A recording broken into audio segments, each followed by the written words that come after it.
تو این بازی شما میتونید بزنید، بتر کنید، داغون کنید و هر کار دیگه.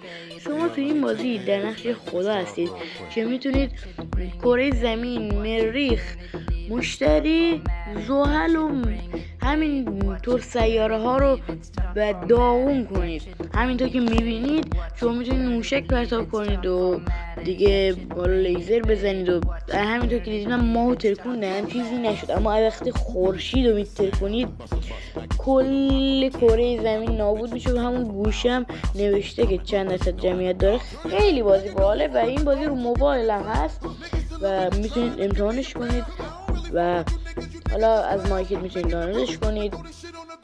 خیلی باحاله، بکنم نجومتون هم میذاره بهتره. و بچه ها ببینید اینجا دو بخش بازی داره، یه بخش هم اینجوری داغون میبینم تو، یه بخش هم که بهتون نشون میدم در ویدیوهای آینده.